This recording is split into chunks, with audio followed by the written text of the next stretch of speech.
পাঁচটি কারণে স্ত্রীর প্রতি স্বামীর আকর্ষণ কমে যায়। এই পাঁচটি কারণ যদি কোনো স্ত্রীর মধ্যে থাকে, ওই স্ত্রীর প্রতি স্বামীর কোনো আকর্ষণ থাকে না, মায়া থাকে না, ভালোবাসা থাকে না, এই সংসার জীবনটা তাদের আর সুখের থাকে না, আস্তে আস্তে কলহ তৈরি হয় এবং এক পর্যায়ে ডিভোর্স পর্যন্ত চলে যায়। প্রিয় মা বোনেরা, এজন্য এই পাঁচটি কারণ দেখবেন আপনার মধ্যে আছে কিনা। যদি থাকে তাহলে আজকে থেকে ত্যাগ করার চেষ্টা করেন, আজকে থেকে তা পরিত্যাগ করার চেষ্টা করেন।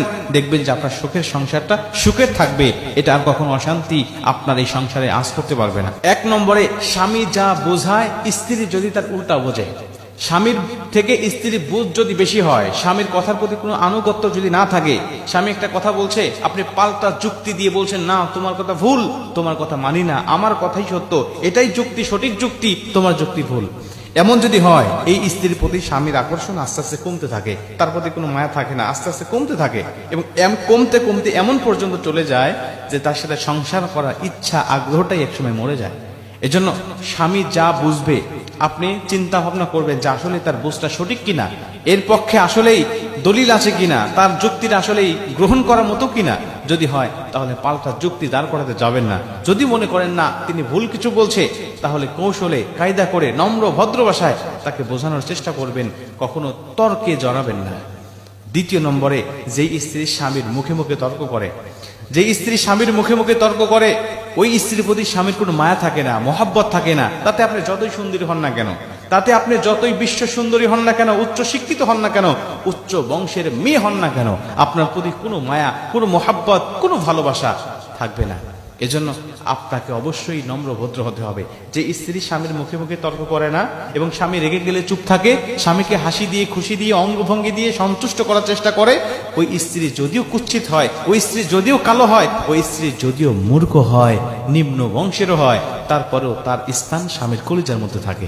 এজন্য কখনোই দুই নম্বরে স্বামীর মুখে মুখে তর্কে জড়াবেন না। তিন নম্বরে, স্বামীর মতামতের বাহিরে আপনি কোনো কাজ করবেন না। স্বামী যে মতামতটা দিবে, এই মতামতটা আপনি গ্রহণ করার চেষ্টা করবেন।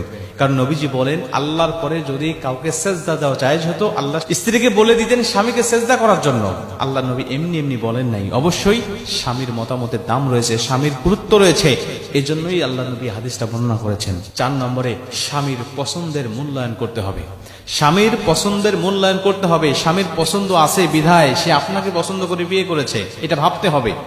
স্বামী যদি পছন্দ করে কোনো কিছু আপনার জন্য নিয়ে আসে, আপনাকে হাদিয়া দেয়, গিফট করে, যদিও সেটা ভালো না হয়, তারপরেও তার সামনে কখনো বলবেন না কি নিয়ে আসছো, এটা কি পড়ার মতো কিছু, এটা কি গ্রহণ করার মতো কিছু, এটা তো পছন্দনীয় নয়, এটা তুমি ফেরত দাও। অনেক মা বোনরা আছে পছন্দ তো করেই না, একটা শাড়ি নিয়ে আসছে জীবনেও সেটা পরে না এবং এটা ফেরত দেওয়ার জন্য তাকে প্রেশার ক্রিয়েট করে।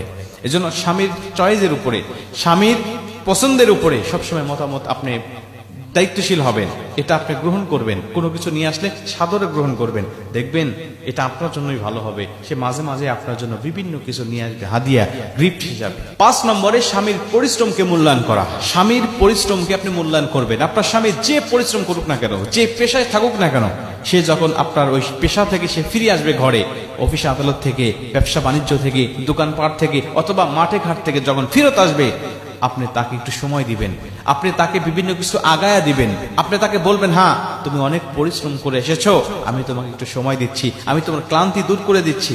কিন্তু অনেক মা বোনরা আছে তারা বলে, তুমি কি এমন করো সারাদিন, তুমি এমন কি করো কষ্ট করে, আমি তো সারাদিন সকাল থেকে শুরু করে ঘুম থেকে ওঠার পর থেকে নিয়ে রান্না বান্না থেকে শুরু করে সন্তানদেরকে গোসল করানো, খাবার দাবার খাওয়ানো, স্কুলে পৌঁছানো, কত কাজ আমি করি, আমার মতো কাজ করলে তো তুমি পাগল হয়ে যাবে। মানে স্বামীর পরিশ্রমকে সে কোনো মূল্যায়নই করে না।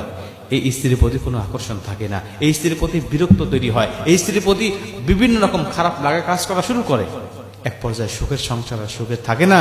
এটা বিভিন্ন রকম ফিতনা ঢোকে মনের মধ্যে, দিমাগের মধ্যে শয়তান ধোঁকা দিয়ে এই সংসারটা বিচ্ছিন্ন করে দেয়। এর জন্য মা বোনদেরকে বলতে চাই, এই 5টি কারণ যদি আপনার মধ্যে থাকে, এগুলো পরিত্যাগ করেন, আপনার সংসার অবশ্যই সুখের হবে ইনশাআল্লাহ।